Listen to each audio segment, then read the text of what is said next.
Prisoner of Azkaban by J.K. Rowling. Chapter 1. Our Past. Harry Potter was a highly unusual boy in many ways. For one thing, he hated the summer holidays more than any other time of year. For another, he really wanted to do his homework, but was forced to do it in secret in the dead of night. And he also happened to be a wizard. It was nearly midnight, and he was lying on his front in bed, the blankets drawn right over his head like a tent, a torch in his one hand, and a large leather-bound book, A History of Magic by Bathilda Bagshot, propped open against the pillow. Harry moved the tip of his eagle feather quill down the page, throwing as he looked for something that would help him write his essay, which burning in the 14th century was completely pointless. Discuss. The quill paused at the top of a likely-looking paragraph. Harry pushed his round glasses up his nose, moved his torch closer to the book and read. Non-magic people, more commonly known as muggles, were particularly afraid of magic in medieval times, but not very good at recognizing it. On the rare occasion that they did catch a real witch or wizard, burning had no effect whatsoever. The witch or wizard would perform a basic flame-freezing charm and then pretend to shriek with pain while enjoying a gentle tickling sensation. Indeed, Gwendolyn the Weird enjoyed being burned so much that she allowed herself to be caught no fewer than 47 times in various disguises. Harry put his quill between his teeth and reached underneath his pillow for his ink bottle and a roll of parchment. Slowly and very carefully he unscrewed the ink bottle, dipped his quill into it and began to write, pausing every now and then to listen, because if any of the Dursleys heard the scratching of his quill on the way to the bathroom, he'd probably find himself locked in the cupboard under the stairs for the rest of the summer.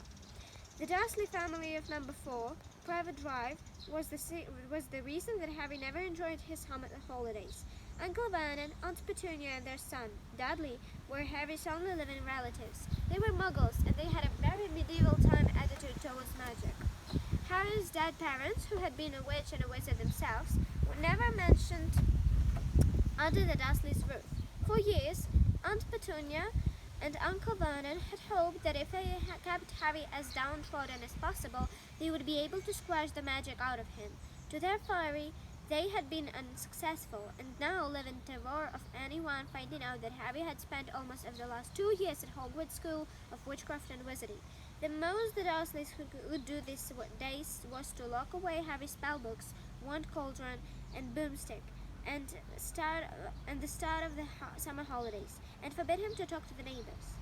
This separation from his spellbooks had been a real problem for Harry, because his teachers at Hogwarts had given him lots of holiday work. On one of the essays, a particularly nasty one about shrieking potions, was for Harry's least favorite teacher, Professor Snape, who would be delighted to have an excuse to give Harry detention for a month. Harry had before seized his chance in the first week of the holidays, while Uncle Vernon and Petunia and Dudley had gone out in the front garden to admire Uncle Vernon's new company car in very loud voices, so that the rest of the street would notice it too. Harry had crept downstairs, picked the lock on the cupboard under the stairs, grabbed some of his books and hidden them in his bedroom. As long as he didn't leave spots of ink on the sheets, the Dursleys never needed to know that he was studying magic by night. Harry was keen to avoid trouble with his aunt and uncle at the moment, as they were already in bad mood with him, all because he'd received a telephone call from a fellow wizard 1 week into the school quarters. Ron Weasley, who was one of Harry's best friends at Hogwarts, came from a whole family of wizards. This meant that he knew a lot of things that Harry didn't, but had never used a telephone before. Most unlikely, it had been Uncle Vernon who had answered the call. Vernon Dursley speaking. Harry, who happened to be in the room at the time, froze as he heard Ron's voice answer. Hello, can you hear me? I want to talk to Harry Potter. Ron was yelling so loudly that Uncle Vernon jumped and held the receiver a foot away from his ear, staring at it with an expression of mingled fury and alarm. Who is this? He wrote in the direction of the mouthpiece. Who are you? Ron Weasley, Ron bellowed back, as though he and Uncle Vernon were speaking from the opposite ends of a football pitch. I'm a friend of Harry's from school. Uncle Vernon's small eyes swirled around to Harry, who was rooted to the spot. There is no Harry Potter here, he wrote, now holding the receiver at arm's length, as though frightened it might explode. I don't know who that school you're talking about, Never contact me again. Don't you come near my family. And he threw the receiver back onto the telephone as it dropped in a poisonous spider. The row that had followed had been one of the worst ever. How dare you give this number to people like you? Uncle Vernon had vowed, spraying Harry with spit. Ron obviously realized that he'd got Harry into trouble because he hadn't called her again. Harry's other best friend from Hogwarts, Hermione Granger, hadn't been in touch either. Harry suspected that Ron had warned Hermione not to call, which was a pity because Hermione, the cleverest witch in Harry's year, had Muggle parents, knew perfectly well how to use a telephone, and would probably have enough sense not to say that she went to Hogwarts. So Harry had no words from any of his wizarding friends for 5 long weeks, and this summer was turning out to be almost as bad as the last one. There was just one very small improvement. After swearing that he wouldn't use her to send letters to any of his friends, Harry had been allowed to let his owl, Hedwig, out of night. Uncle Vernon had given in because of the racket Hedwig made if she was locked in her cage all the time. Harry finished writing about Wendell in the Wheat and paused to listen again. The silence in the dark house was broken only by the distant, grinding snows of his enormous cousin, Dudley. It must be very late. Harry's eyes were itching with tiredness. Perhaps he'd finish his essay tomorrow night. He replaced the top of the ink bottle, pulled an old pillowcase from under his bed, lit the torch, a history of magic, his essay, quill, and ink inside it, got out of bed and hid the lot under the loose floorboard under his bed. Then he stood up, stretched, and checked the time on the luminous alarm clock on this beside table. It was 1 o'clock in the morning. Harry's stomach gave a funky jolt. He had been 13 years old without realizing it for a whole hour. Yet, another unusual thing about Harry was how little he looked forward to his birthdays. He had never received a birthday card in his life. The Dursleys had completely ignored his last 2 birthdays, and he had no reason to suppose they would remember this one. Harry walked across the dark room, past Hedwig's large empty cage, to the open window. He leaned on the sill, the cool night air pleasant on his face after a long time under the blankets. Hedwig had been absent for 2 nights now. Harry wasn't worried about her. She'd been gone this long before, but he hoped she'd be back soon.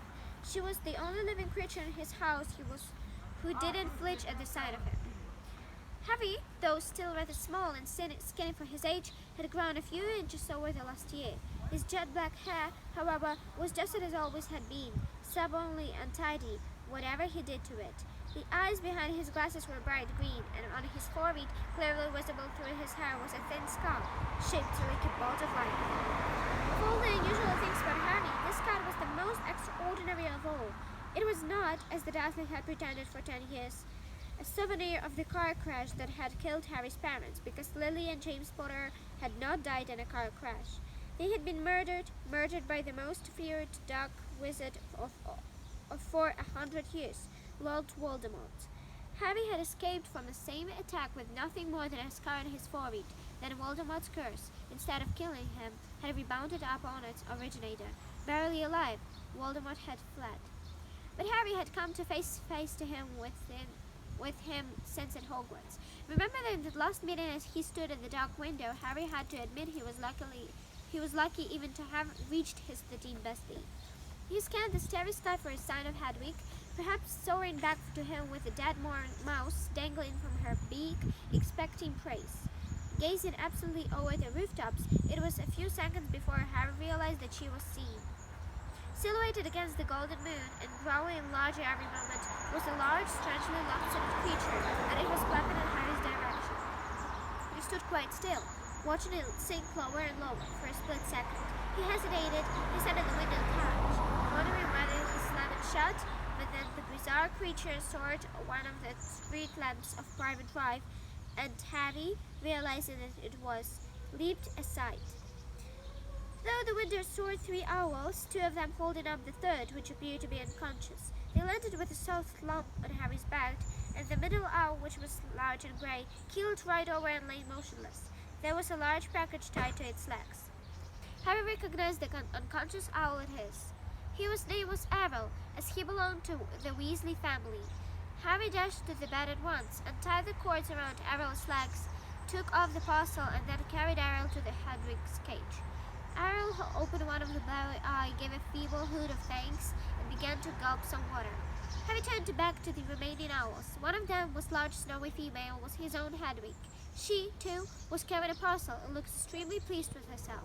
She gave Harry an affectionate nip with her beak as he removed her burden, then flew across the room to join Ariel. Harry didn't recognize the third owl, a handsome tawny one, but he knew at once where it had come from, because in addition to the parcel, it was carrying a letter bearing the Hogwarts crest.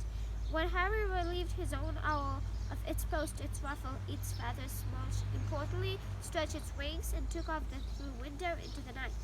Harry sat down at his bed, grabbed Ariel's package, ripped off the bound paper, and discovered the present wrapped in gold, with his first ever birthday card.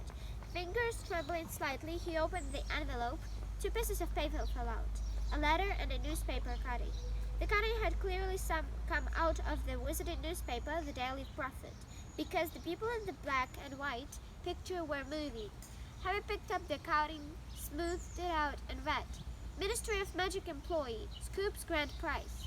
Arthur Weasley, head of the Ministry of Muggle Artifacts Office at the Ministry of Magic, had won the annual Daily Prophet Grand Prize Galleon Draw. And the light Mr. Weasley told the Daily Prophet, we will be spending the goldenest summer holiday in Egypt, where our eldest son, Bill, works as a curse breaker for Gringotts Wizarding Bank. The Weasley family will be spending a month in Egypt, returning to the start of the new school year at Hogwarts, which 5 of the Weasley children currently attend. Harry scanned the moving photograph, and a grin spread across his face as he saw all 9 of the Weasleys waving fearlessly at him, standing in front of a large pyramid. Plumpless Mr. Weasley, tall, balding Mr. Weasley, 6 sons and 1 daughter, all, though the black and white picture didn't show it, with flaming red hair. Right in the middle of the picture was Ron, tall and gangling, with his pet red scrubbers on his shoulder and his arm around his little sister Ginny. Harry couldn't think of anyone who deserved to win a large pile of gold more than the Weasleys, who were very nice and extremely poor. He picked up Ron's letter and unfolded it. Dear Harry, happy birthday! Look, I'm really sorry about that telephone call. I hope the Muggles didn't give you a hard time. I asked Dad, and here he comes. I shouldn't have shouted. It's brilliant here in Egypt. Bill's taken us around all the tombs, and you wouldn't believe that the curses those old Egyptian wizards put on them. Mom wouldn't let Ginny come in the last one. There were all these modern skeletons in there, of Muggles who'd broken in and ground extra hats and stuff. I couldn't believe it when Dad won the Daily Prophet draw. 700 galleons. Most of it's gone on his holiday, but they are going to buy me a new one for next year. Harry remembered only too well the occasion when Ron's old one had snapped.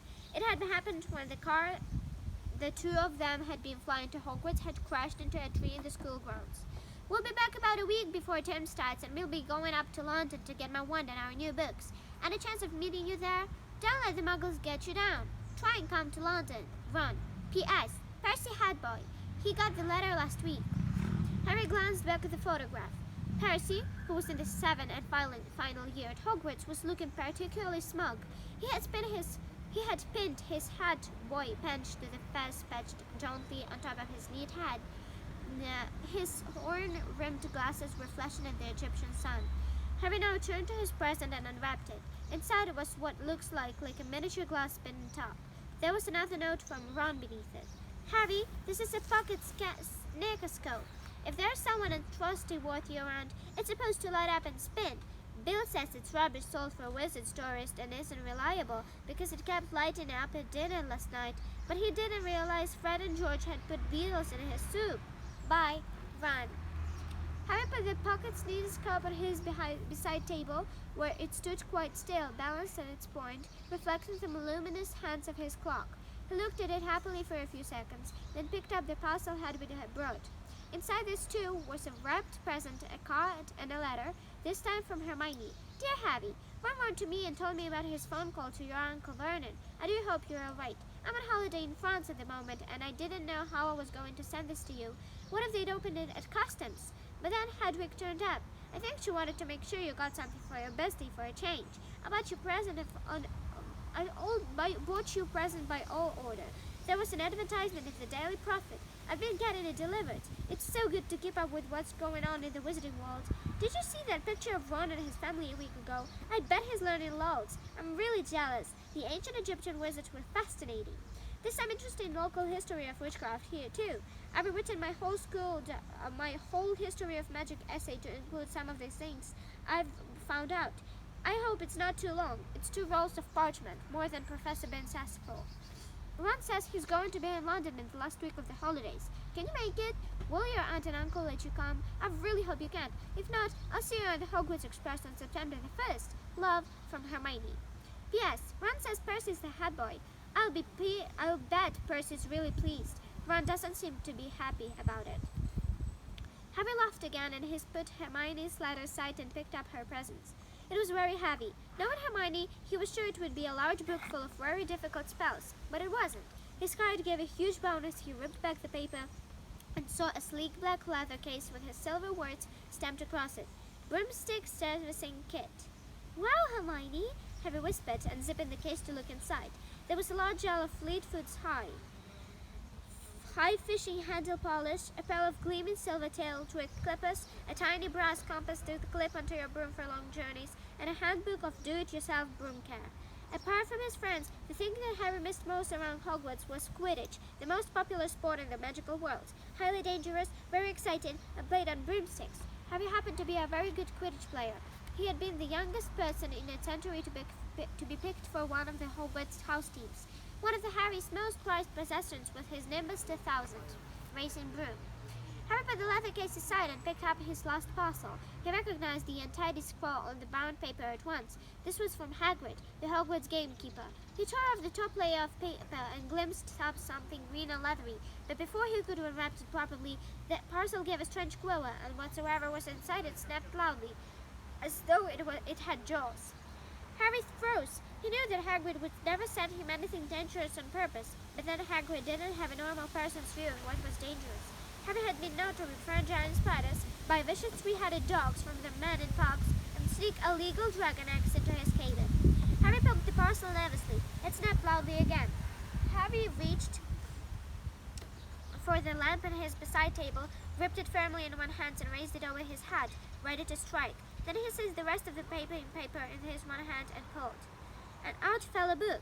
Harry just had the time to register its handsome green cover, emblazoned with the golden title, The Monster Book of Monsters, before it flipped into its age and scuttled sideways along the bed like some weird crab.